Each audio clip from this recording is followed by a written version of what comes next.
Halo, Assalamualaikum warahmatullahi wabarakatuh. Perkenalkan, nama saya Aditya Raka Nur Ardiansyah.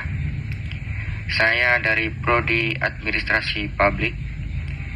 Saya akan mempresentasikan sebuah materi yang sangat mendasar bagi kehidupan berbangsa kita, yaitu sejarah proses lahirnya Pancasila.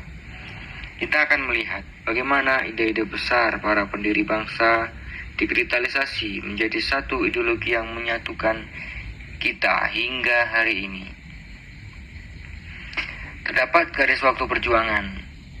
Perjalanan Pancasila tidak terjadi dalam satu malam. Ada 3 fase utama yang akan kita bahas. Pertama, penggalian ide di BPUPKI. Kedua, penyusunan kompromi di Piagam Jakarta. Dan ketiga, pengesahan final oleh PPKI. Kita masuk pada fase pertama. Pada 29 Mei hingga 1 Juni 1945, para tokoh bangsa berkumpul dalam sidang BPUPKI dengan satu agenda besar, merumuskan dasar negara. Saat itu suasana sidang sangat demokratis dan penuh dengan gagasan intelektual yang tinggi. Ada 3 tokoh pengusul secara lisan maupun tulisan. Yang pertama, Muhammad Yamin menekankan pada peri kebangsaan dan peri kemanusiaan. Yang kedua, Mr. Supomo mengusulkan konsep negara, integralistik atau kekeluargaan. Dan puncaknya pada 1 Juni 1945, Bapak Proklamator kita, Insinyur Soekarno, menyampaikan pidato fenomenal dan memperkenalkan nama Pancasila. Inikah momen di mana pondasi diletakkan.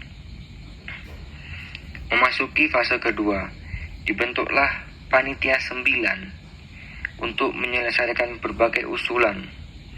Pada 22 Juni 1945, lahirlah Piagam Jakarta. Di sini kita melihat keindahan bermusyawarah di Indonesia, di mana kelompok nasionalis dan kelompok Islam berhasil mencapai titik tengah untuk sebuah kesepakatan bersama. Ada kutipan pada Piagam Jakarta, yaitu yang pada sila pertama, pada sila ketuhanan dengan kewajiban menjalankan syariat Islam bagi pemeluk-pemeluknya. Saat itu terdapat sebuah pertentangan setelah dideklarasikan. Ada sosok kaum di agama Nasrani, agama yang lain yang ada di Indonesia itu sangat kurang setuju, di mana pada saat itu agama tidak hanya Islam yang ada di Indonesia.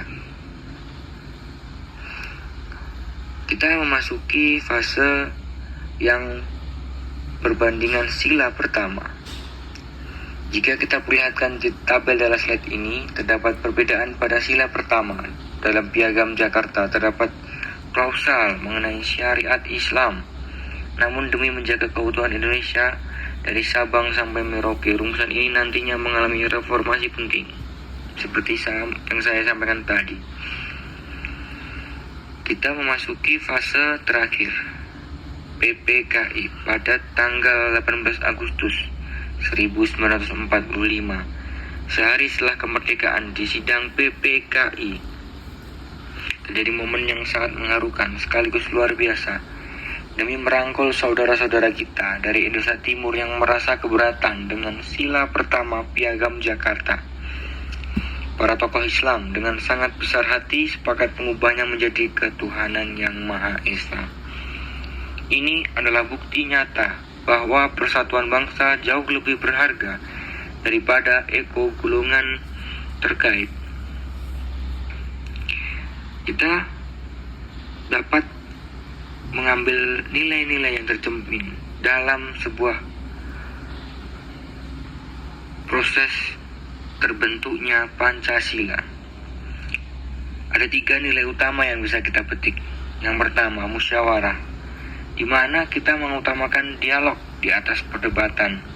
Dan yang kedua, kita harus toleransi, kesediaan untuk memahami dan menghargai keyakinan yang lain, agama lain, suku yang lain.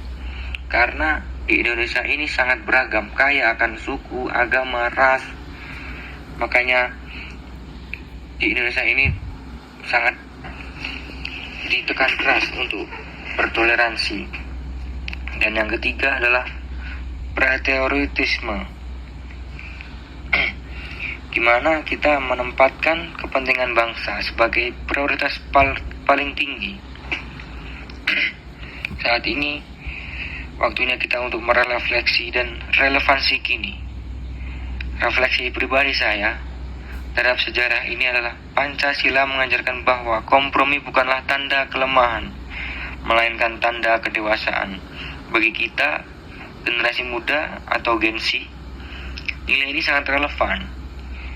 Karena di era digital di mana hoax dan polarisasi sangat mudah memecah belah, kita butuh semangat 17 Agustus. Kita harus menjadi generasi yang toleransi di media sosial dan selalu mengutamakan kolaborasi terdapat kompetensi yang merusak. Sebagai penutup, mengutip kata Bung Karno, Pancasila adalah bintang penuntun kita. Mari kita terus amalkan nilai-nilai ini dalam kehidupan sehari-hari. Saya, Aditya Rakanuladiansyah, terima kasih atas perhatiannya. Jika ada kekurangan kami mohon maaf. Wassalamualaikum warahmatullahi wabarakatuh.